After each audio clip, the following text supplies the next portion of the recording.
Hey guys, and welcome to another one of my videos. Today we have a crash course for Red Basin. In this video, we'll take a look at different strategies that people use in 15s, how to deal with veteran players that have OP gear, why this is such a fun activity, and most importantly, what kind of rewards you can get from Red Basin. Before we do that, however, I want to take a quick second to thank everyone that's been supporting my channel and to let you know how grateful I am for your continued interest in watching my videos. So, with that out of the way, let's have a look at the most important tool in Red Basin, which is the battlefield map. This little thing shows you what everybody does in real time. Here you can see both factions' starting point, where all the bases are and where all the graveyards are. After a few games, you'll know this by heart. For this part of the video, we're gonna look from Voss's perspective. Sen is the same, but just mirrored. But for the sake of keeping things simple, we're just gonna look at it from the Voss perspective. Now, the first and most common strategy that you'll face in 15s is people rushing D so they can interrupt you and gain more time for their team. To put it in simpler terms, as you probably have guessed already, the first base that people tend to catch is B, followed by D soon after. So while a few of your teammates are capturing B, you and a few others are trying to go and capture D. The catch is, as I mentioned before, people are going to come and try to stop you from taking it by interrupting you or just being a nuisance. Generally, the people that show up to interrupt you are veteran players, which are really hard to kill. The easiest method that I found to deal with that particular strategy is to simply rush as quickly as you can to D and try to capture it before they show up. In addition, having a few of your teammates go up ahead and try to get them off their mounts before they even get to you does help quite a lot. Try not to be intimidated while you're capturing it and keep at it even if you take a hit. You'll be surprised by how many times they show up and miss you with their skills while you're capturing the base without being interrupted. As you might have guessed, another counter to that strategy is for you to actually rush E and interrupt them instead. As I mentioned before, this starting strategy helps your team gain a lot of momentum and time in the first few minutes of the instance. If your team pulls this off effectively, it means that the opposite team has to send in more players to deal with you. The more players they send, the easier it is for the rest of your team to carry on and capture bases like A or D. So do your best to be as much as a nuisance as you can be, and if you can, even capture it yourselves.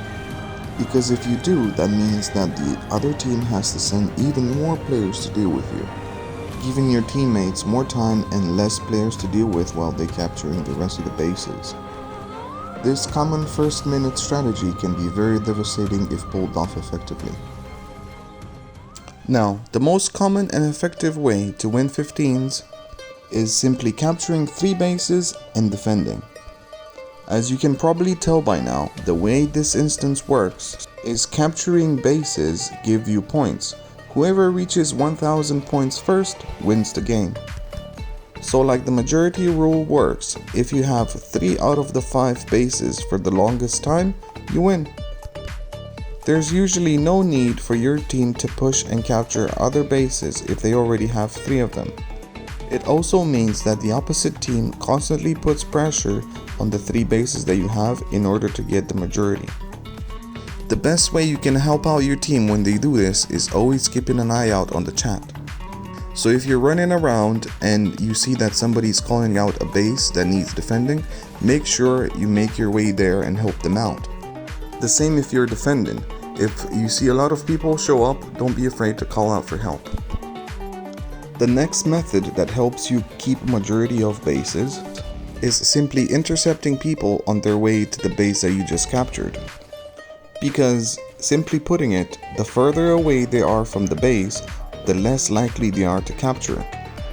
If you can keep them busy before they even get near the base, that just gives your team more time to be able to defend without reinforcements coming over to help them out.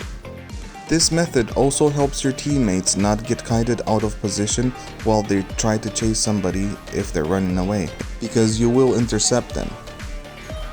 One way to make sure that somebody focuses on you is hold back on using the potions if you're low health. It is very risky, but it pays off when people try to chase you down and they stop focusing on capturing the bases, giving your team the time that it needs to rack up the points. Similarly, it's not always a great idea to stand in front of your own base when you're defending. Sometimes it pays off if you can drag a few people away from the base and get them to chase you down. Because what that means is that if 3 people are chasing you, that's 3 people less trying to capture the base. Because even if you die trying to do that, you own the nearest base, which means you'll spawn right next to it and you can go back to defend as soon as possible. As you can see from this clip, it's only a handful of us trying to defend against around 10 people. But because they're so focused on getting kills, they're not focused on capturing the base, which means they will end up losing. And since we own the graveyard nearby, it means that all our reinforcements need very little time to come in and help us out. I'm deliberately trying to stay as low health as possible, just so I can look like a nice tasty kill for anybody that's trying to pick up the base. And as I mentioned before, I wouldn't be too bothered if I got killed at this point anyway. Another good strategy, especially if you're trying to capture or defend A, is to drag people over the edges like you can see in that picture. Again, the more people that try to chase you, the more time it gives your team to capture or defend A. And as before, if you do capture it, and at this point you're simply defending, try to fight as far away as possible from the actual base. Only come in when you see somebody trying to capture it, but make sure you step away as soon as you can. Again, keeping low health makes you look like a tasty little kill that people have a hard time ignoring, giving you plenty of opportunity to kite people away that are trying to kill you. Obviously, this is very risky because if they do kill you, they'll just run back to the base anyway, and you haven't really accomplished much. But sometimes people will chase you down for ages just so they can get that nice juicy kill. And lastly, one of the most common strategies to ensure that you win 15s is either capturing or camping C. This strategy ensures that a lot of people will show up to try to defend or recapture C, meaning that they put very little pressure on the bases you've already captured. And that in turn ensures that you have plenty of time to rack up those points and ensure a win for your faction. Just make sure you avoid spawn killing though. So now that you know what to expect from running 15s, let's have a look at what kind of rewards you can get. If you're like me, you would have started running 15s just because you wanted the ancient weapon. And without a doubt, running 15s is the fastest way to acquire your Crack Knight fragments and your pure magic shards. But if you're not interested in all that and all you want is making money, provided you have 5,000 reputation in either Sen or Voss, you can buy and resell the Crack Knight fragments. As a matter of fact, they sell for quite a lot of seeds on the market, and that's because people want to buy them to make their ancient weapons. And with that, we conclude our video for today. I hope you enjoyed this video, and that at least for some of you it will make you realize that 15s is not all about running around like headless chickens trying to get kills. If this helped you or you found it interesting enough, consider dropping a thumbs up or even subscribe to my channel. Also, if you feel like I haven't covered any of the strategies that you like, consider posting them in the comments below. That's all for now. Take care.